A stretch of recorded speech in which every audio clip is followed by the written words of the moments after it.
अब हम बात करते हैं जीके की प्रिपरेशन की। और जीके जो पूछेगा वो आपसे मेंबर पूछेंगे, ठीक है। और मेंबर के जो जितने एक्सपेक्टेड क्वेश्चन हो सकते हैं, मैक्सिमम क्वेश्चन को मैंने आपके लिए यहाँ डाल दिया है। बाकी आपकी किस्मत है कि किस तरह के क्वेश्चन आपसे पूछे जाएंगे जीके में, ठीक है। तो बात करते हैं, सबसे पहले आपको डिस्ट्रिक्ट की जीके जो है, जिस डिस्ट्रिक्ट से आप बिलोंग करते हो वो डिस्ट्रिक्ट की जीके आपको प्रिपेयर करनी है, ठीक है। उसके बाद आपको करंट अफेयर्स प्रिपेयर करना है, ठीक है। करंट अफेयर्स और डिस्ट्रिक्ट जीके जो है उसको मैं डिटेल में एक्सप्लेन करूँगा, लेकिन बाद में फिलहाल चीज़ों को देख लेते हैं, बाकी चीज़ों को देख लेते हैं। देखिए, तीसरा पॉइंट है सब्जेक्ट के जो बेस्ट अवार्ड है या नोबल प्राइज़ आपकी सब्जेक्ट में मिलता है, तो वो चीज़ आपको 100% याद रखनी है। इस चीज़ को आप पढ़ करके जाओगे। इसके बाद करंट ईयर का भी याद रखना है आपको। अगर किसी इंडियन को मिला है वो अवार्ड, तो उस इंडियन का नाम भी याद रखना है। और इंडियन में भी अगर कोई स्पेशल वुमेन को मिला है, ठीक है, ध्यान रखना, इंडियन में भी इंडियन वुमेन को मिला है, तो ये ज़्यादा इंपॉर्टेंट क्वेश्चन आपके लिए बन जाता है। तो आप क्या याद रखोगे इसमें, कोई भी अवार्ड आपका सब्जेक्ट का बेस्ट अवार्ड है, ठीक है। जैसे नोबल प्राइज़ की भी बात करें, अगर किसी सब्जेक्ट जिस सब्जेक्ट में, जैसे केमिस्ट्री में, फिजिक्स में नोबल प्राइज़ मिलता है, तो वहाँ पर आप जैसे याद रख सकते हो करंट में किसको मिला है। इसके बाद में इंडियंस, अगर किसी इंडियन को पहले भी मिला हो नोबेल प्राइज़, तो वो याद रख लेना, ठीक है। वुमेन को मिला हो तो वुमेन वाला भी मोस्ट इंपॉर्टेंट क्वेश्चन यही बनता है, ठीक है।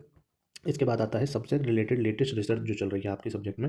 साइंस वाले स्पेशल गौर करेंगे, जो भी लेटेस्ट रिसर्च आपकी सब्जेक्ट में फिलहाल चल रही है, करंट में चल रही है, उसको जरूर ध्यान रखना है। कम से कम 2 रिसर्च आप पढ़ करके जाओगे, ठीक है। ऐसा नहीं है, देखो, कोई भी टॉपिक आप पढ़ रहे हो इंटरव्यू के लिए, उसका इतना लोड नहीं लेना है, क्योंकि आपको जो है डीप रिसर्च नहीं करनी है। एक चीज़ ध्यान रखना, इंटरव्यू प्रिपरेशन के लिए किसी भी टॉपिक को आपको डीप नहीं पढ़ना है, ये चीज़ ध्यान रखना। केवल कितने कितने पॉइंट पढ़ोगे इस रिसर्च में भी, आप 2 रिसर्च याद करके जाइए, उनके भी 2-2 पॉइंट याद रख लीजिए, ठीक है।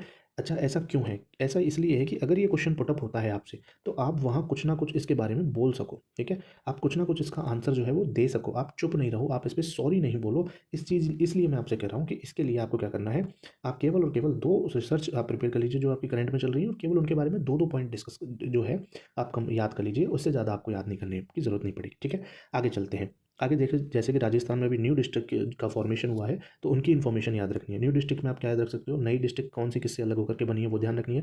दूसरा, किन किन कमेटी इसका कौन कौन सी कमेटीज़ का इसमें योगदान रहा था, वो याद रख लेना मैक्सिमम, ठीक है। ये 2 चीज़ें आप याद कर सकते हो। मैंने आपको पहले ही बता रहा हूँ, जितने भी टॉपिक मैं आपको यहाँ पर इसमें वीडियो में दिखाई दे रहे हैं, उनके बारे में आपको डीप रिसर्च नहीं करनी है, याद रखना। एक टॉपिक के साथ आपको घंटों घंटों नहीं बिताने हैं। किसी भी एक टॉपिक को उठाओ, गूगल करो, या फिर आप किसी बुक से देखो, तो उसके बारे में 2 पॉइंट कम से कम याद रखें। और मैं क्यों बता रहा हूँ, क्योंकि इसीलिए बता रहा हूँ क्योंकि आप वहाँ पर सॉरी नहीं बोलो इन क्वेश्चन के रिगार्डिंग, आप कुछ ना कुछ आंसर दे सको, ये आपका इंप्रेशन और बढ़ाएंगे, ठीक है। डीप रिसर्च आप अगर अगर आपको किसी टॉपिक के बारे में डीप नॉलेज नहीं है, उससे कोई फ़र्क नहीं पड़ेगा। लेकिन अगर आपको टॉपिक के बारे में सुनते ही सॉरी बोल रहे हो, तो शायद थोड़ा-सा नेगेटिव इंप्रेशन जा सकता है, ठीक है। आगे चलते हैं। देखो, आगे आपको टाइप्स ऑफ यूनिवर्सिटी है, ऑलरेडी पूछे गए क्वेश्चंस हैं, ठीक है, उनको भी ऐड किया है, और जो पूछे जा सकते हैं ऐसे क्वेश्चंस को ऐड किया है। टाइप्स ऑफ यूनिवर्सिटीज़ राजस्थान में आप बता देना, 4 तरह की government, private, deemed, central universities होती हैं, ठीक है। कुछ हमारे राष्ट्रीय महत्व के संस्थान भी हैं, जैसे IIT Jodhpur, IIM Udaipur, AIIMS Jodhpur और एनआईटी जयपुर, ठीक है। तो इस तरह के 4 हमारे राष्ट्रीय महत्व के संस्थान भी हैं।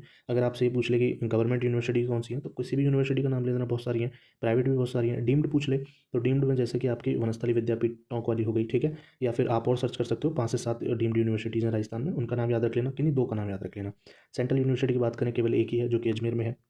क्लियर हुई बात। तो टाइप्स ऑफ यूनिवर्सिटीज़ पढ़ जाना, हालांकि मैंने आपको आंसर भी साथ साथ बताते जा रहा हूँ जो जो मेरे को पता है।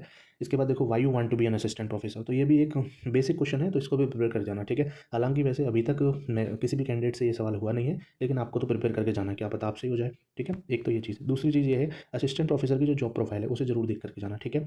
जॉब प्रोफाइल का मतलब ये है कि इसमें किस तरह से प्रमोशंस होते हैं, ये ध्यान रखना है। इसके बाद इसका पे ग्रेड क्या है ना, और लीव्स कौन कौन सी होती हैं, तो कुछ इस तरह की छोटी मोटी चीज़ें आप इसमें ध्यान पढ़ करके जाइए, जिससे कि आपसे अगर क्वेश्चन हो जाए तो आप इस चीज़ पे सॉरी ना बोलो, क्योंकि ये बहुत बेसिक चीज़ें हैं। आप जिस चीज़ की प्रिपरेशन कर रहे हो, आपको उस चीज़ के बारे में नहीं पता होगा, तो यहाँ नेगेटिव इंप्रेशन जाएगा, तो इसके बारे में आपको ऑलरेडी पता होना चाहिए। इसके बाद हम बात करते हैं college education department of Rajasthan. इसके बारे में हल्का फुल्का पढ़ लेना, कॉलेज एजुकेशन डिपार्टमेंट के बारे में, ठीक है, किस तरह से वर्क करता है ये, है ना। और तो इस चीज़ को आप पढ़ लेना।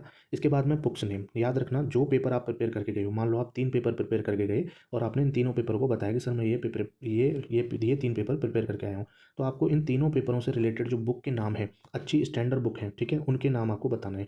कोशिश कीजिएगा इसमें कुछ इंडियन ऑथर्स भी आप ऐड करो, साथ ही साथ फॉरेन ऑथर्स, दोनों ऑथर्स को आप ऐड कर लो, ठीक है। हर पेपर का, जैसे मान लो आप 3 पेपर आप जो है प्रिपेयर करके गए हो, तो इन 3 पेपर को प्रिपेयर करने में आप कम से कम हर एक पेपर के 3-3 बुक जो है वो याद करोगे, ठीक है। कितनी बुक्स याद करनी है, 3-3 बुक याद करो, जिसमें से आप 2 फॉरेन ऑथर रख लेना और 1 इंडियन ऑथर रख सकते हो दोनों बुक्स में, ठीक है। स्टैंडर्ड बुक्स के आपको नाम वहाँ पर लिखने हैं। इसके बाद इसके बाद है, अगर मान लो जिस दिन आपका इंटरव्यू है, अगर उस दिन कोई स्पेशल डे है तो उसके बारे में आप ऑलरेडी पढ़ करके जाइएगा, ठीक है। अगर मान लीजिए उस दिन से एक दिन पहले भी अगर कोई स्पेशल डे था, आपके इंटरव्यू वाले दिन नहीं है लेकिन उससे एक दिन पहले था, तो आप उसके बारे में भी हल्का फुल्का पढ़ लीजिए। फिर से बता रहा हूँ, कोई डीप रिसर्च नहीं करनी है, बस हल्का फुल्का आपको देखना है। कम से कम हर टॉपिक के बारे में 2 से लेकर के 3 पॉइंट अगर आप पढ़ गए तो वही आपके लिए सफिशिएंट है, ठीक है। और यहीं से आपका जो है कॉन्फिडेंस बिल्डअप हो जाएगा कि मैंने बहुत कुछ पढ़ रखा है, इंटरव्यू में कहाँ ही क्या क्या ही पूछेगा ऐसा जो मैं नहीं बता पाऊंगा, ठीक है। इसके बाद में आप देखो हॉबी प्रिपेयर कर लेना, है ना। हॉबी सबकी अलग अलग होती है। अच्छा, कुछ ऐसे कैंडिडेट हैं जो ये चाहते हैं कि नहीं हॉबी में क्रॉस क्वेश्चन नहीं हो, तो उनके लिए मैं बता देता हूँ, आप क्राफ्टिंग चूज़ कर सकते हो। क्या चूज़ कर सकते हो? क्राफ्टिंग। क्राफ्टिंग क्या होती है? देखो, जो भी आप पुराने मटेरियल से, जो ख़राब मटेरियल होता है उससे कुछ साज सजावट का सामान बनाते हो, ऐसा आप बोल सकते हो। तो इसमें मेरे ख्याल से कोई क्रॉस क्वेश्चन आपसे नहीं आएगा। ज़्यादा से ज़्यादा ये आ जाएगा कि अब तक आपने बढ़िया अपने घर में अगर क्राफ्टिंग से कोई सामान ऐसा बनाया है तो अब तक आपने बेस्ट सामान कौन सा बनाया है। तो आप इसका सोच लेना, कोई भी आइडिया आप ले सकते हो। तो इतना कोई बड़ा टफ क्वेश्चन नहीं है, ठीक है। सिचुएशनल क्वेश्चन होंगे, इससे कोई इतना टफ क्वेश्चन नहीं पूछा जाएगा। जैसे अगर आप मान लीजिए क्रिकेट ले लेते हो, तो क्रिकेट में क्या है कि हर एक को नॉलेज होती है और वो क्रिकेट वाला जो फील्ड है वो ब्रॉड होता है। तो क्रिकेट में भी मैं बता देता हूँ, कुछ एक्सपेक्टेड क्वेश्चन कुछ इस तरह से हो रहे हैं। फिलहाल वर्तमान टीम का कैप्टन याद रख लेना, महिला टीम पे ज़्यादा फोकस करना, ठीक है। याद रखना, महिला टीम में कैप्टन, महिला टीम में बेस्ट खिलाड़ी, ठीक है। अगर कोई रिलेटेड अभी लेटेस्ट अगर किसी को अवार्ड मिला है महिला टीम से, तो उस चीज़ को ध्यान रख लेना। तो यहाँ पर क्या होता है, क्रिकेट हो गया, बैडमिंटन हो गया, कोई और स्पोर्ट हो गया, तो उसमें क्या होता है, क्रॉस क्वेश्चन होने के बहुत ज़्यादा चांसेस होते हैं। और क्रॉस क्वेश्चन ये चीज़ बताती है कि अगर आपने वहाँ क्रॉस क्वेश्चन का आंसर नहीं दिया तो नेगेटिव इंप्रेशन डेफिनेटली जाना ही जाना है। तो हॉबीज़ में मैंने आपको बता दिया, क्राफ्टिंग बता सकते हो, ठीक है, जिसमें आपको कोई भी क्रॉस क्वेश्चन नहीं आएगा। इसके बाद आप ये भी कह सकते हो, अगर आपको कहना है कि मैं यूट्यूब पे वीडियोस क्रिएट करता हूँ, एग्जाम रिलेटेड इन्फॉर्मेशन डालता हूँ, ठीक है, तो आप ये भी बता सकते हो। यहाँ से भी आपको कोई क्रॉस क्वेश्चन नहीं आएगा, ठीक है। तो कुछ कैंडिडेट चाहते हैं कि उनसे हॉबी में क्रॉस क्वेश्चन नहीं हो, क्राफ्टिंग बोल सकते हैं और यूट्यूब वीडियोज़ आप कह सकते हो, बोल सकते हो, ठीक है।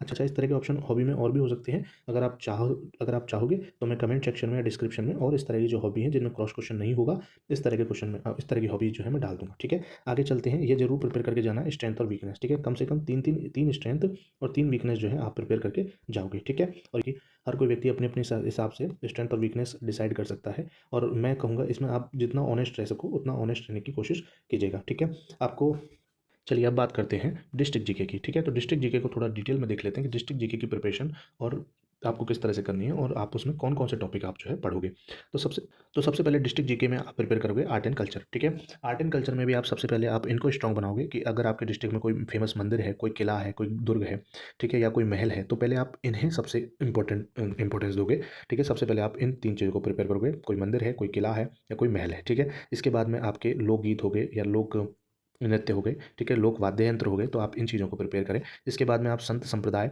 ठीक है, लोक देवता लोक देवियाँ प्रिपेयर करोगे, मेले और त्यौहार प्रिपेयर कर सकते हो, है ना। आभूषण और जो वेशभूषा है वो भी प्रिपेयर कर सकते हो।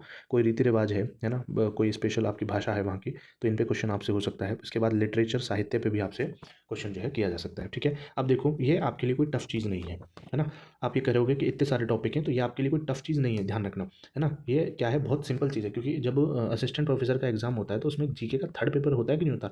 तो आपने तब भी पढ़ा है, बस अब तो आपको क्या करना है, केवल टेम्पल पढ़ना है। आपके डिस्ट्रिक्ट का जो टेम्पल पढ़ना है, उसमें भी मान लो अगर 5 टेम्पल है, कितने टेम्पल है टोटल, 5 टेम्पल है, तो आपको पाँचों नहीं पढ़ने, केवल आप एक टेम्पल पढ़ लीजिए। कितना टेम्पल पढ़ लो, एक टेम्पल पढ़ लो, जो सबसे ज़्यादा फेमस हो केवल उसको पढ़ लेना, ठीक है। आपको पाँचों प्रिपेयर नहीं करने। ये मैं फिर से कह रहा हूँ इस चीज़ को कि आपको आपको एक ही टॉपिक में डीप नॉलेज नहीं करनी है, आपको सभी टॉपिकों में जो है वो थोड़ी थोड़ी नॉलेज इंटरव्यू में चाहिए होती है, इस चीज़ को ध्यान रखना। डीप नॉलेज जो चाहिए होगी वो सब्जेक्ट में चाहिए, वो मैं आपको बता दूंगा सब अगली वीडियो में, सब्जेक्ट प्रिपरेशन कैसे करनी है आपको, ठीक है। फिलहाल हम आर्ट इस पर बात कर लेते हैं, जीके प्रिपरेशन की। तो आप समझ गए, आर्ट एंड कल्चर में इन टॉपिक्स को प्रिपेयर कीजिए, कम से कम जो है आपको 2-2 पॉइंट सब चीज़ों के बारे में पता होना चाहिए। इसके बाद आगे चलते हैं, हिस्ट्री की बात करते हैं। तो हिस्ट्री में देखो, हिस्ट्री में तो आपका कोई फेमस किंग है, वहाँ पर आपके डिस्ट्रिक्ट में कोई फेमस किंग है, तो उसके बारे में आपको ध्यान रखना है। इसके बाद में कोई फेमस फ्रीडम फाइटर हुए, क्रांतिकारी हो गए, अगर कोई स्पेशली वुमेन के बारे में ध्यान रखना है। अगर आपके डिस्ट्रिक्ट से कोई स्पेशल अगर कोई वुमेन है ना, फ्रीडम फाइटर हुई या क्रांतिकारी हुई, तो उनको जरूर ध्यान रखना है, ठीक है। तो उनके बारे में अधिकतर क्वेश्चन वुमेन्स के बारे में ही आपको देखने को मिल जाएंगे फिर वहाँ पर। इसके बाद में देखो, अगर आपका कोई किसान आंदोलन है, ठीक है, या आप जनजातीय आंदोलन है और प्रजामंडल आंदोलन है, इन सभी को आपको प्रिपेयर करके जाना पड़ेगा, ठीक है। जैसे कि मेरे से जो क्वेश्चन पूछा था जीके में, वो यही पूछा था कि राजस्थान के किसान आंदोलन के बारे में बताइए, ठीक है। ध्यान रखनी है आपको, इस तरह के क्वेश्चन पूछे जा सकते हैं, ठीक है। तो किसान आंदोलन हो गए, जनजातीय आंदोलन हो गए, प्रजामंडल आंदोलन, इन तीनों टॉपिक्स को आप प्रिपेयर करके जाइए। और लास्ट एंड फाइनल है इंटीग्रेशन ऑफ राजस्थान, ठीक है। तो इंटीग्रेशन ऑफ राजस्थान में भी आपसे क्वेश्चन जो है हो सकते हैं। अब देखो, इसमें जो क्वेश्चन होंगे, हिस्ट्री में जो क्वेश्चन है या आर्ट एंड कल्चर में जो क्वेश्चन होंगे, वो आपसे सीधे सीधे क्वेश्चन किए जाएंगे, ठीक है। सीधे सीधे क्वेश्चन आपसे किए जाएंगे कि ये क्या था, तो आप उसका आंसर दे दोगे, आराम से दे दोगे, ठीक है। कोई ज़्यादा खास सिचुएशनल क्वेश्चन नहीं होंगे वहाँ पर, ध्यान रखना। आगे चलते हैं। आगे हमारे पास ज्योग्राफी की बात करें तो ज्योग्राफी में हम देखेंगे तो नदी को प्रिपेयर करो, नहरों को प्रिपेयर करो, ठीक है, कोई सिंचाई नहर है तो उसको प्रिपेयर करो, झील है उन्हें प्रिपेयर कीजिए, बांधों को प्रिपेयर कीजिए, ठीक है, अपनी डिस्ट्रिक्ट से रिलेटेड आपको प्रिपेयर करना है, एक चीज़ ध्यान रखना, जो भी चीज़ आप हम प्रिपेयर कर रहे हैं अभी केवल और केवल अपनी डिस्ट्रिक्ट से रिलेटेड प्रिपेयर कर रहे हैं, ठीक है। अगर आपके में डिस्ट्रिक्ट में कोई वन है या कोई फेमस वन्य जीव है, अभ्यारण्य है, उद्यान है या रामसर साइट अगर है तो उन चीज़ों को प्रिपेयर कीजिए आप। इसके बाद में जो बनता है अनुसंधान केंद्र है आपके डिस्ट्रिक्ट में, कोई पार्क है जैसे masala park, solar park, Korean park, जापानी पार्क, कुछ इस तरह का है तो आप उसे प्रिपेयर कीजिए, ठीक है। उद्योगों को आप प्रिपेयर कीजिए, पर्यटन को आप प्रिपेयर कीजिए, खनिजों को आप प्रिपेयर कीजिए, ठीक है।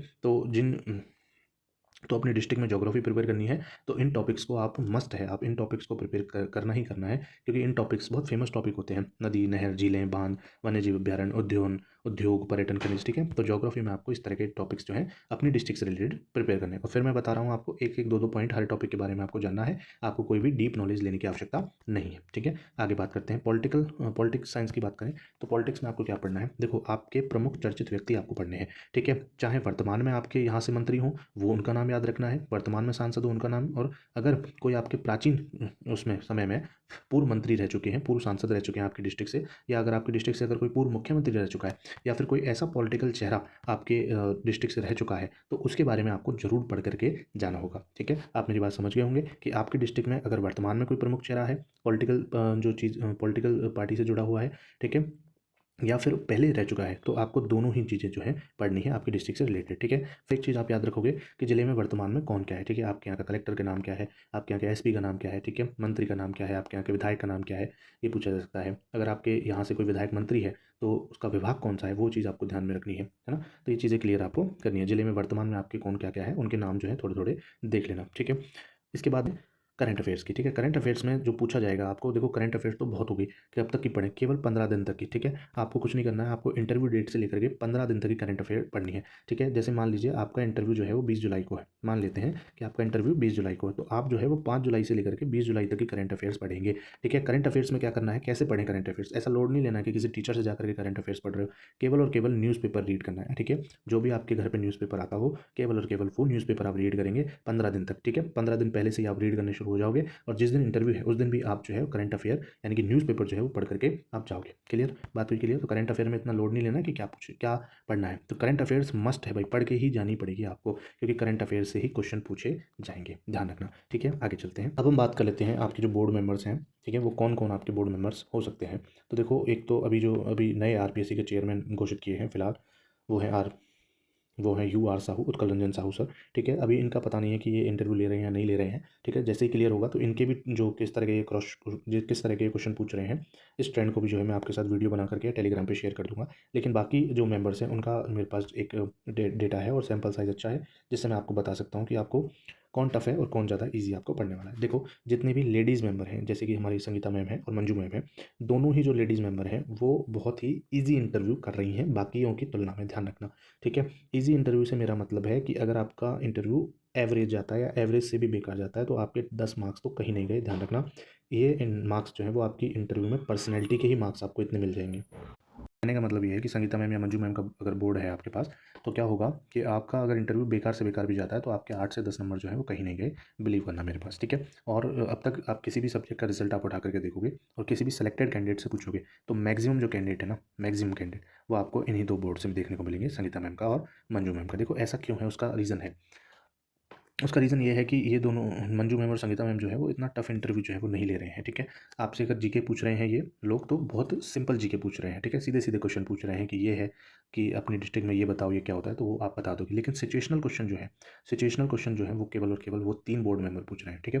सभी वो 3 बोर्ड मेंबर जो मेल बोर्ड मेंबर्स हैं वो केवल वो पूछ रहे हैं, ये बहुत ईजी रख रही हैं इंटरव्यू को, ये ध्यान रखना। और इनके देखो ये तो लक वाली बात है, ये टोटली लक पे डिपेंड करता है कि आपका इन दोनों का बोर्ड आए, ठीक है, उस दिन ये बैठे हों बोर्ड में भी, उस दिन डिपेंड भी करता है कि उस दिन ये बैठे कि नहीं बैठेंगे, तीनों मेल मेंबर्स भी बैठे हो सकते हैं। तो टोटली लक पे डिपेंड करता है कि इनका आपके पास आए, इनका जो बोर्ड है वो आ भी सकता है नहीं भी आ सकता। मैं आपको डरा नहीं रहा हूँ, बस रियलिटी बता रहा हूँ कि इस बार का ट्रेंड कुछ इस तरह का है कि अगर बेकार से बेकार भी जाता है इन दोनों बोर्ड मेंबर्स के इंटरव्यू तो 8 से 10 मार्क्स आपके कहीं नहीं गए, ठीक है। अगर आपका एक एवरेज इंटरव्यू जाता है तो 10 से 15 मार्क्स आपके मान लीजिए 10 से 15 के बीच में आपके मार्क्स डेफिनेटली आने वाले हैं। अगर मान लीजिए आपने बेस्ट इंटरव्यू दे दिया, ठीक है, मतलब आप ये समझिए कि आपके ही हिसाब से जो क्वेश्चन आपसे पूछे जाने थे वैसे ही क्वेश्चन आपसे पूछे गए, ठीक है। आप जो सब्जेक्ट में प्रिपेयर करके गए उसी तरह के क्वेश्चन आपसे पूछे गए, अगर इस तरह का हो गया तो 15 से लेकर के 20 मार्क्स तक आपको इस बोर्ड में आपको कोई नहीं रोक रहा है, ये चीज़ ध्यान रखना, ठीक है। अच्छा ध्यान, और ये चीज़ भी है कि जो 3 मेल मेंबर्स हैं उनकी तुलना में इनमें जो है वो 5 से 7 नंबर का डिफरेंस आपको देखने को सीधे सीधे मिल जाएगा, ठीक है। तो इस चीज़ को ध्यान में रखना है क्योंकि सिलेक्शन भी इन्हीं बोर्ड से ज़्यादा हो रहे हैं क्योंकि ये थोड़ा सा इजी इंटरव्यू ले रहे हैं। चलिए आगे बात करते हैं। तो इन सबकी क्वालिफिकेशन देख लेना। संगीता मैम की जो है वो म्यूजिक से है और एमए फिलॉसफी से है, एक तो ये चीज़ ध्यान रखनी है, और ये भी असिस्टेंट प्रोफेसर हैं कॉलेज एजुकेशन डिपार्टमेंट में। मंजू शर्मा मैम की बात करें तो जो ज्योग्राफी से हैं ये एमए और पीएचडी भी ज्योग्राफी से हैं, तो जो भी ज्योग्राफी वाले कैंडिडेट हैं आगे ध्यान देना, ठीक है। मंजू मैम आगे तो आपको थोड़ा सा अच्छे से प्रिपेयर करके जाना है क्योंकि बोर्ड मेंबर को भी इंप्रेस कर दिया तो आपके 18 से लेकर के 20 मार्क्स आपके 100% इसमें तो डिसाइड हो ही जाएंगे, ठीक है। इसके बाद हम आगे बात करते हैं अदर 3 मेंबर्स की। तो सबसे पहले है हमारे केसरी सिंह सर। तो केसरी सिंह सर जो है वो बीएससी हैं इलेक्ट्रॉनिक्स से और एमएससी हैं इन्फोटेक से। तो देखो याद रखना भाई, इन्होंने जो है जैसे फिजिक्स के इंटरव्यू थे तो इन्होंने फिजिक्स वालों को जो है बहुत ही अच्छे तरीके से इनसे फिजिक्स पूछी गई है। कई बार तो ऐसा हुआ है कि एक्सपर्ट ने इतनी टफ फिजिक्स नहीं पूछी है जितनी केसरी सिंह सर ने पूछी है, ध्यान रखना। सिचुएशनल क्वेश्चन हो गए तो सिचुएशनल क्वेश्चन में भी केसरी सिंह सर जो है वो बहुत अच्छी तरीके से पूछते हैं और मुँह पेज कहते हैं ये कैंडिडेट को। ध्यान रखना, कोई भी मेंबर हो अगर आपको वो कॉन्फिडेंस कहीं लगे कि आपको कॉन्फिडेंस आपका गिरा रहे हैं तो आपको कॉन्फिडेंस जो है वहाँ लूज़ नहीं करना है, इस बात को ध्यान रखना है, ठीक है। कोई बात नहीं, अगर वो आपसे कुछ गलत कह रहे हैं जैसे कि नहीं आपका आंसर गलत है तो आपको बहस नहीं करनी है, आपको वहीं रुक जाना है, आपको बोल देना है सॉरी सर मैं इसे घर पर जाके एक बार देख लूँगा, ठीक है। केवल आपको ये बोलना है, आपको मेंबर के साथ एक्सपर्ट के साथ कोई बहस नहीं करनी है, इस चीज़ को ध्यान रखना। क्योंकि यहाँ पर जो केसरी सिंह सर हैं वो सीधे सीधे बोल रहे हैं, अगर किसी का अच्छा इंटरव्यू जा रहा है तो उनको ये भी बोल रहे हैं वो लोग कि best of luck for the future, है ना, और ये भी बोल रहे हैं कि आगे कॉलेज एजुकेशन में मुलाकात होगी। तो इस तरह की चीज़ें जो है वो केसरी सिंह सर जो है साफ साफ बोल रहे हैं, है ना। लेकिन अगर किसी का इंटरव्यू बहुत बेकार जा रहा है, बहुत मतलब बहुत ही बेकार कैंडिडेट अगर गया है, मतलब बिल्कुल कोई प्रिपरेशन नहीं करके गया है, तो ऐसे कैंडिडेट को वो मुंह पर बोल भी रहे हैं कि आपको अभी और प्रिपरेशन की ज़रूरत है, आप और मेहनत कीजिए। तो इस तरह की चीज़ें भी जो है वो साफ साफ उनसे बोली जा रही हैं, ठीक है। तो ये चीज़ ध्यान रखनी है आपको। तो और केसरी सिंह सर जो है इनका बोर्ड जो है वो टफ बोर्ड बताया जा रहा है। जितने भी लोगों से आप पूछोगे टफ बोर्ड है। देखो इनका नेचर अच्छा है, बिहेवियर केसरी सिंह सर का अच्छा बताया सबने, लेकिन जब ये क्वेश्चन पूछते हैं तो थोड़े से टफ क्वेश्चन पूछेंगे और इनकी जो मार्किंग है ना वो सबसे टफ है, ये चीज़ ध्यान रखनी है आपको। तो केसरी सिंह सर का बोर्ड आ जाए, इसीलिए आपको प्रिपेयर किसकी करनी है, केसरी सिंह सर के बोर्ड तक की प्रिपरेशन आपको रखनी है, ठीक है। बाकी आपका लक है कि और किसी का बोर्ड आता है तो वो देख लेना, ठीक है। आगे बात करते हैं कैलाश चंद मीणा सर की, जो कि मेरा बोर्ड मेंबर थे, ठीक है, जिसमें इन्होंने एमए करके पॉलिटिकल साइंस से, ध्यान रखना। इसके बाद आयुब खान सर हैं, वो एमएससी मैथमेटिक्स हैं, पीएचडी मैथमेटिक्स है, तो मैथमेटिक्स वाले थोड़ा ध्यान रखना। आयुब सर आ गए तो आपको आयुब सर को भी इंप्रेस आपको साथ साथ करना पड़ेगा, क्योंकि आप मैथमेटिक्स वालों के लिए ध्यान रखना है कि तब आपके लिए 2 एक्सपर्ट नहीं होंगे सब्जेक्ट के, तब आपके लिए 3 एक्सपर्ट होंगे अगर आयुब खान का बोर्ड आ जाता है, ठीक है। अगर आयुब खान सर का बोर्ड आता है तो 3 एक्सपर्ट आपके लिए हो जाएंगे ऑटोमेटिकली। तो इनको आप इंप्रेस कर दीजिए, 2 एक्सपर्ट में से किसी एक एक्सपर्ट को इंप्रेस कर दीजिए तो आपके अच्छे नंबर आएंगे, ठीक है। बाकी आयुब सर की जो मार्किंग है वो इतनी टफ नहीं है, ध्यान रखना, और इनका जो है वो भी मतलब थोड़ा सा ईजी है। तो अगर टफेस्ट अगर इंटरव्यू कोई मार्किंग कर रहा है, मतलब टफ कर रहा है, तो वो है केसरी सिंह सर, उसके बाद में केसी मीणा सर, इसके बाद आयुब सर हैं, और उसके बाद तो दोनों मैडम आई जाती हैं, ठीक है। तो मेरे ख्याल से तो आपको सभी बोर्ड मेंबर के बारे में मैंने बता दिया यहाँ पर, ठीक है, क्लियर कर दिया है। देखो मैं आपको कोई डरा नहीं रहा हूँ, आपका कॉन्फिडेंस लूज़ नहीं कर रहा हूँ, बस मैं आपको एक चेतावनी दे रहा हूँ कि आप उस हिसाब से प्रिपेयर करें कि टफ से टफ बोर्ड भी आपके पास आता है तो आप उसमें भी निखर करके जाएँ। ऐसा नहीं है कि केसरी सिंह सर ने अगर आपने इंटरव्यू में अच्छे आंसर दिए हैं तो केसरी सिंह सर ने जो है वो आपको कुछ गलत कहा हो या कम नंबर दिए हों, ठीक है। केसरी सिंह सर ने नंबर भी दिए हैं, साथ ही साथ बहुत अच्छी तरीके से, ठीक है। बिहेवियर वाइज तो बहुत अच्छे हैं, लेकिन बस मैं थोड़ा सा आपको बताना चाहता हूँ कि ये थोड़े से क्वेश्चन, मतलब समझ रहे हो ना, कि थोड़े हाई लेवल क्वेश्चन भी आपसे कर सकते हैं, आपके सब्जेक्ट में भी ये क्वेश्चन जो है कर सकते हैं, चाहे आप किसी भी सब्जेक्ट के हों, ठीक है। तो इस तरीके के बारे में हमने डिस्कस कर लिया। अब बात कर लेते हैं कि बोर्ड मेंबर के करंट ट्रेंड्स के बारे में, ठीक है। अब देखो बोर्ड मेंबर्स के जो करंट ट्रेंड है वो मैंने जब सैंपल साइज देखा और उसको थोड़ा सा एनालाइज किया तो सबका जो करंट ट्रेंड है वो एक ही निकल करके आया कि देखो अगर मान लो आपसे जीके पूछी जाएगी तो आपसे जीके जब मेंबर पूछेंगे तो आपसे डिस्ट्रिक्ट की जीके पूछेंगे, ठीक है। अगर डिस्ट्रिक्ट में कोई डिस्ट्रिक्ट की जीके पूछेंगे और डिस्ट्रिक्ट की जीके कैसे प्रिपेयर करनी है वो मैंने आपको इस वीडियो में बता दिया है, ठीक है। अगर डिस्ट्रिक्ट की जीके नहीं पूछी तो आपसे करंट अफेयर से रिलेटेड जो इश्यूज़ हैं उनके बारे में बात की जाएगी, और करंट अफेयर से रिलेटेड इश्यूज़ कैसे प्रिपेयर करने हैं, 15 दिन पहले की करंट पढ़ करके जानी है, उसमें से 101% आपको क्वेश्चन पूछा जाएगा। तो करंट अफेयर्स में से 15 दिन पहले में से पूछा जाएगा, इससे ज़्यादा में नहीं पूछा जाएगा, ध्यान रखना, ठीक है। 15 दिन भी बहुत होते हैं, ये तो आपके केवल कॉन्फिडेंस बढ़ाने के लिए मैंने इतना मैटर कर दिया है। बाकी 3 से लेकर के 5 दिन तक का ही जो करंट अफेयर्स का है वो आप प्रिपेयर करके जाओगे तो भी आपके लिए एक मच बेटर चीज़ होगी, ठीक है। इसके बाद देखो और क्या पूछ सकते हैं, तो मैंने आपको तो एक बार फिर से देख लो कि जीके अगर आपसे पूछी गई तो जीके में डिस्ट्रिक्ट पूछी जाएगी और करंट अफेयर्स पूछा जा सकता है, या तो डिस्ट्रिक्ट होगी या फिर करंट अफेयर्स से होंगे, ठीक है। दोनों की प्रिपरेशन कैसे करनी है वो बता दिया, या फिर सिचुएशनल क्वेश्चन हो सकते हैं, ठीक है। अब देखो सिचुएशनल क्वेश्चन का आप कुछ नहीं कर सकते हो। सिचुएशनल क्वेश्चन को जो है वो आपके ऊपर, कैंडिडेट के ऊपर ही डिपेंड करता है कि उसको उस टॉपिक के बारे में, जो सिचुएशन उसे दी गई है उस टॉपिक के बारे में उसे नॉलेज है या नहीं है। अगर आपको नहीं होगी तो आप कुछ भी नहीं कर सकते। जैसे मेरे से सिचुएशनल क्वेश्चन क्या कहते हैं, जैसे जातिवाद पे क्या ओपिनियन है, वो मेरे से ही पूछा गया था, ठीक है। तो अगर आइए आपके ऊपर डिपेंड करता है कि आप इस तरह के क्वेश्चन को किस तरह से हैंडल कर सकते हो। अगर आप सिचुएशनल क्वेश्चन जो है, और सिचुएशनल क्वेश्चन में आप सीधे सीधे सॉरी भी नहीं बोल सकते। दिक्कत तो यही है कि आप सिचुएशनल क्वेश्चन में सीधे सीधे सॉरी नहीं बोलोगे, क्योंकि सिचुएशन ही दी है उन्होंने, आपको उस सिचुएशन को हैंडल करना है, ये बात समझो। तो आपको आंसर जो है वो देना पड़ेगा। तो बैलेंस करके आपको, कितना भी सिचुएशन क्वेश्चन कोई भी आए तो उसमें आपको थोड़ा सा बैलेंस करके आंसर देना है, ठीक है। अच्छा, जैसे मेरे से जीके में सेम सीधे सीधे क्वेश्चन नहीं पूछे थे। जैसे मेरे से पूछा था कि चंबल की बायोडाइवर्सिटी के बारे में बताइए, है ना। ये नहीं पूछा था कि चंबल नदी पर कितने बांध है, कहाँ कहाँ पर बांध बने हुए, ये नहीं पूछा था, सीधे सीधे क्वेश्चन। जबकि मेरे से जो पूछा था वो था कि चंबल की बायोडाइवर्सिटी के बारे में बताइए, समझ रहे हो। तो इस क्वेश्चन के लिए क्या करना पड़ेगा आपको, जो ज्योग्राफी है, राजस्थान ज्योग्राफी, वो आपको थोड़ी बहुत पता होनी चाहिए, तब जाकर के आप इस क्वेश्चन का एक बैलेंस आंसर दे पाओगे, समझ पाए। तो इस तरह के क्वेश्चन आएंगे तो उनका तो क्या है कि देखो सिचुएशन क्वेश्चन है वो किसी भी तरह का हो सकता है। आप इसमें सॉरी नहीं बोल सकते हो डायरेक्ट, आप इसको थोड़ा सा सोचिएगा, 20 से 30 सेकंड वहाँ टाइम लीजिएगा और उसके बाद में आप इसका बैलेंस आंसर करके आप उनको दीजिएगा, ठीक है। यहाँ पर बात होगी क्लियर। इसके बाद देखो सब्जेक्ट में क्या पूछा जाएगा। अगर मान लो जो मेंबर है वो जीके पूछ रहा है तो मैंने आपको बता दिया क्या होगा। अगर मान लो आपसे सब्जेक्ट पूछने लग गए मेंबर, ठीक है, जो कि फीमेल मेंबर्स तो नहीं पूछेंगे आपसे, ध्यान रखना। इन्हीं में से केसरी सिंह और केसी मीणा सर जो है, उनमें से आपसे कोई पूछ सकता है सब्जेक्ट के बारे में।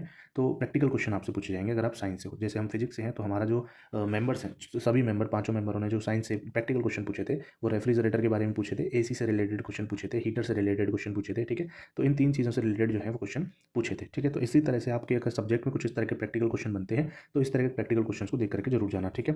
4, 10, 15 प्रैक्टिकल क्वेश्चन जरूर आप देख करके जाएं। वो आपकी किस्मत है कि आपसे वही क्वेश्चन पूछ लिया जाए। बाकी इन क्वेश्चनों का भी हम देखो कुछ नहीं कर सकते हैं, ये कहीं से भी आ सकते हैं, क्योंकि उनके दिमाग में कोई भी क्वेश्चन आया उसका प्रैक्टिकल जवाब आपसे पूछ लेंगे कि इसका साइंटिफिक रीजन दीजिए, ठीक है। तो इस चीज़ को ध्यान दो। अगर आपको बेटर प्रिपरेशन करनी है तो आप पहले तो अपने जो सब्जेक्ट के ग्रुप्स हैं, बहुत सारे ग्रुप्स बने होते हैं जिसमें अलग अलग कैंडिडेट्स जुड़े रहते हैं, तो अपने सब्जेक्ट के ग्रुप्स जो है टेलीग्राम पे हो, व्हाट्सअप पे हो, कहीं पर भी हो, वहाँ पे आप जो है ज्वाइन हो जाइए आज से ही। पहली चीज़ तो ये है। दूसरी चीज़ ये है, जो कैंडिडेट इंटरव्यू दे करके आ रहे हैं, अगर आपके उसमें संपर्क में है तो उनको आप जो है वो रीच आउट कीजिए, उनको आप कॉल कीजिए, ठीक है। उनसे आप हेल्प लीजिए कि आपसे क्या क्या पूछा गया है। उनके इंटरव्यू एक्सपीरियंस को आप जो है वो सुनिए एक बार, ठीक है। उनसे पूछिए, एक बार बताइए उनसे, तो एक बार कहिए कि आप अपना इंटरव्यू एक्सपीरियंस हमें बताएं, तो उससे आपकी बहुत ज़्यादा हेल्प जो है वो होने वाली है, ठीक है। तो आप में से कोई भी व्यक्ति मेरे साथ इंटरव्यू एक्सपीरियंस जो है वो शेयर करना चाहता है तो मुझे कमेंट कर दे या मुझे टेलीग्राम पर मैसेज कर दे कि सर मैं जो है अपना इंटरव्यू एक्सपीरियंस शेयर करना चाहता हूँ, ठीक है। तो उसका जो इंटरव्यू एक्सपीरियंस है मैं खुद सुन लूँगा, या मेल आईडी पे आप भेज सकते हो मुझे, या फिर आप मुझे डायरेक्ट अगर 1-to-1 कन्वर्सेशन भी करना चाहते हो तो आप मेरे से व्हाट्सअप पे या कॉल पे 1-to-1 कन्वर्सेशन भी कर सकते हो, अगर आप अपना इंटरव्यू एक्सपीरियंस शेयर करना चाहते हो तो, ठीक है। आज पूरे वीडियो की जो समरी है वो मैं आपको देता हूँ। अगर देखो आपका इंटरव्यू मेंबर के द्वारा स्टार्ट हुआ तो मेंबर के द्वारा सबसे पहले आपको इंट्रो लिया जाएगा जो कि डेफ से रिलेटेड होगा, ठीक है। डेफ से रिलेटेड कितना सी आपने यहाँ से किया, 12वीं यहाँ से की है, ठीक है। थोड़ा कंफर्टेबल करने के लिए, आपको नर्वसनेस जो है उसको कम करने के लिए आपका जो है इंट्रो थोड़ा सा मेंबर बोलेंगे, ठीक है। इसके बाद में जहाँ से मेन क्वेश्चन शुरू होगा उसकी बात करते हैं। अगर मेंबर स्टार्ट करता है आपका इंटरव्यू तो हालांकि जो इंट्रो से रिलेटेड चीज़ें हैं वो आपका मेंबर ही स्टार्ट करेंगे, ठीक है, हमेशा मेंबर स्टार्ट करेंगे। लेकिन कई बार क्या होता है कि इंट्रो स्टार्ट करने के बाद वो मेंबर एक्सपर्ट को बोल देते हैं कि आप इनसे क्वेश्चन पूछिए, फिर मेंबर बाद में पूछता है, तो दोनों सिचुएशन आपके साथ हो सकती है। तो हम ये कंसिडर करके चल रहे हैं कि मेंबर ने आपसे मेन क्वेश्चन पूछा है, तो मेन क्वेश्चन क्या क्या पूछेंगे कि वर्तमान में आप क्या कर रहे हो, ठीक है, करंट में आप क्या कर रहे हो वो आपसे पूछेंगे, ठीक है। तो आप अगर मान लो करंट में पीएचडी कर रहे हो तो, या पीएचडी कर रहे हो तो पीएचडी के बारे में बता सकते हो, वो ऊपर हमने डिस्कस कर लिया है क्या क्या आपको बताना है, ठीक है। जॉब कर रहे हो तो जॉब रिलेटेड क्वेश्चन भी हमने ऊपर डिस्कस कर लिए हैं, ठीक है। अगर आपका गैप है तो गैप रिलेटेड क्वेश्चन भी मैंने ऊपर डिस्कस कर लिए हैं, ठीक है। तो इस तरह के आंसर आपके हो सकते हैं। अब देखो वर्तमान में आप क्या कर रहे हो ये पूछा जाएगा। इसके जस्ट बाद में आपके साथ अगर जीके का क्वेश्चन पूछे तो आपसे डिस्ट्रिक्ट की जीके पूछी जाएगी या फिर आपसे करंट अफेयर्स की क्वेश्चन पूछी जाएगी, ठीक है। दो ही तरह के क्वेश्चन पूछे जाएंगे आपसे। वर्तमान में आप क्या कर रहे हो पहले तो ये पूछा जाएगा, फिर इसका जब आप जवाब दे दोगे उसके बाद में आपको जीके के क्वेश्चन पूछे जाएंगे जो कि डिस्ट्रिक्ट जीके से हो सकते हैं, या जो मैंने ऊपर क्वेश्चन डिस्कस कर लिए हैं वहाँ से हो सकते हैं। इसके बाद में आपसे करंट अफेयर्स पूछी जाएगी, ठीक है। और कैसे प्रिपेयर करना है वो मैंने आपको वीडियो में पहले ही बता दिया है। अगर मेंबर का मूड नहीं है कि पहले मैं क्वेश्चन पूछूँ तो वो एक्सपर्ट की तरफ डायरेक्ट कर देंगे कि एक्सपर्ट आप पूछ लीजिए, फिर बाद में मैं पूछ लूँगा, ठीक है। तो अगर एक्सपर्ट का जो पहला क्वेश्चन आपसे होगा, मेन क्वेश्चन वो ये होगा कि अगर आप मान लीजिए पहला केस हम बात कर लेते हैं नॉन पीएचडी वाले कैंडिडेट्स का, तो उनसे यही पूछा जाएगा कि सीधे सीधे कि आप क्या पढ़ करके आए हो, ठीक है। तो आप जो भी पढ़ करके गए हो, जैसे कि आपको कम से कम 2 पेपर तो जो है वो पढ़ करके जाने ही जाने होंगे, ठीक है। इन 2 को जो है बहुत स्ट्रॉन्ग करके जाना होगा। बाकियों में भी आपको सब्जेक्ट प्रिपरेशन कैसे करनी है वो अगली वीडियो में हम डिस्कस करने वाले हैं, ठीक है। तो नॉन पीएचडी कैंडिडेट से यही पूछा जाएगा सबसे पहला क्वेश्चन कि अब आपकी जो यही पूछा जाएगा कि आप क्या पढ़ करके आए हो, तो आप अपना जो सब्जेक्ट है, जो पेपर है, उसको आप बता दीजिए कि मैं ये पेपर पढ़ के आया हूँ, बात खत्म, ठीक है। अब इसमें देखो जो एक्सपर्ट वन है ना, वो आपको बोर्ड पे जो है तुरंत बोर्ड पे भेज सकता है, टीचिंग के लिए भेज सकता है, या फिर क्वेश्चन का आंसर करने के लिए भी आपको बोर्ड पे भेज सकता है, ध्यान रखिएगा, ठीक है। दोनों ही केस हो सकते हैं, किसी के लिए भी आपको बोर्ड पे भेज सकता है, ठीक है। इसके बाद बात करते हैं दूसरे केस, जो पीएचडी कैंडिडेट है, तो जिनका पीएचडी कैंडिडेट है उनसे जो एक्सपर्ट है वो यही क्वेश्चन पूछेगा कि आपका पीएचडी का टॉपिक क्या है, ठीक है। और आपका जो पूरा इंटरव्यू है वो एक एक्सपर्ट के द्वारा, तो पूरा इंटरव्यू पीएचडी पर ही चल रहा है। दूसरे एक्सपर्ट पर डिपेंड करता है कि वो सब्जेक्ट पे ले जाना चाहेगा या फिर पीएचडी पर ही कंटिन्यू करना चाहेगा। बाकी दूसरा एक्सपर्ट भी आपको जो है वो इन कैंडिडेट्स को भी जो है वो बोर्ड पर भेजा जा सकता है, ठीक है। इसमें आपको टीचिंग की क्वालिटीज़ भी चेक कर सकते हैं वो, या फिर केवल और केवल आपसे आंसर्स जो है बोर्ड पर आपसे जो कोई ग्राफ डिजाइन करवा लिया, कोई फॉर्मूला लिखवा लिया, कोई इक्वेशन लिखवा ली, ठीक है, वो आपसे करवा सकते हैं, ठीक है। इसके बाद हम आप तीसरे केस की बात करते हैं, जॉब कैंडिडेट। देखो जॉब कैंडिडेट को मैक्सिमम टाइम की बात करें तो मैक्सिमम कैंडिडेट्स को तो भाई कोई चॉइस नहीं दी गई है ना। और मैक्सिमम कैंडिडेट जो थे वो स्कूल लेक्चरर थे, तो उनसे क्या किया गया है, सीधे सीधे 11th-12th के क्वेश्चन जो है पहले पूछे, फिर धीरे धीरे लेवल बढ़ाते हुए यूजी और पीजी लेवल के क्वेश्चन जो है उनसे पूछे गए। क्यों? अच्छा, इनसे क्यों चॉइस नहीं दी गई कि आप कौन से पेपर पढ़ के आए हो? इनको इसलिए चॉइस कम दी जा रही है क्योंकि एक्सपर्ट ये समझते हैं कि ऑलरेडी गवर्नमेंट एम्प्लॉय है, ऑलरेडी टीचिंग में है, स्कूल लेक्चरर है, तो इनको नॉलेज तो उस सारे क्षेत्र की होगी, तो वो ऑलरेडी कंसिडर करके चल रहे हैं, ठीक है। तो आपके लिए थोड़ा सा, और आप पढ़ा भी रहे हो तो आपको नॉलेज तो ऑब्वियस सी बात होगी, तो इसमें आपको डरने वाली तो कोई बात ही नहीं है कि आपको चॉइस दे या नहीं दे, कोई फर्क नहीं पड़ता, ठीक है। लेकिन फिर भी तो ये वीडियो होता है समाप्त। अगली वीडियो में हम डिस्कस करने वाले हैं पार्ट 3 में सब्जेक्ट की प्रिपरेशन किस तरह से आपको करनी होगी, ठीक है। वो इसके बारे में हम फुल्ली डिटेल जो है चर्चा करने वाले हैं। इसके बाद में जो लेक्चर प्रिपरेशन आपको किस तरह से करनी है, ठीक है, बोर्ड वर्क किस तरह का रहेगा, आप टीचिंग किस तरह से कराओगे, ठीक है, या किसी क्वेश्चन का आंसर दे रहे होंगे तो आपको किस तरह से बोर्ड पर आपको आंसर अच्छे से देना है, ठीक है। उन सभी चीज़ों की जो है बात कर लूँगा। जो आपके डाउट्स होंगे ना इनमें, सब्जेक्ट प्रिपरेशन से रिलेटेड और बोर्ड वर्क से रिलेटेड, वो आपके सारे डाउट हालांकि मैं वीडियो में इंक्लूड कर दूंगा, फिर भी कोई डाउट होगा तो वो आप पूछ लीजिएगा मेरे से, ठीक है। अच्छा, अब तक आपने मेरे इंटरव्यू की एक्सपीरियंस की जो वीडियो है वो नहीं देखी है तो आप लिंक डिस्क्रिप्शन में पड़ा हुआ है, वहाँ से जाकर के देख सकते हैं। साथ ही साथ पूरी इंटरव्यू प्रिपरेशन सीरीज़ मैंने चलाई है, जिसको 3 पार्ट्स में मैंने डिवाइड किया है, जिसके पहला पार्ट और दूसरा पार्ट जो है वो आप डिस्क्रिप्शन में लिंक पड़ी है, वहाँ से जाकर के देख सकते हैं। और अगर आपको कोई भी डाउट है, अगर आप कमेंट कर सकते हो, अगर आप कमेंट नहीं करना चाहते तो आप टेलीग्राम ज्वाइन करके आप मेरे से वहाँ 1-to-1 कन्वर्सेशन कर सकते हो, ठीक है। लिंक जो है सभी का डिस्क्रिप्शन में डाल दिया है। Thank you.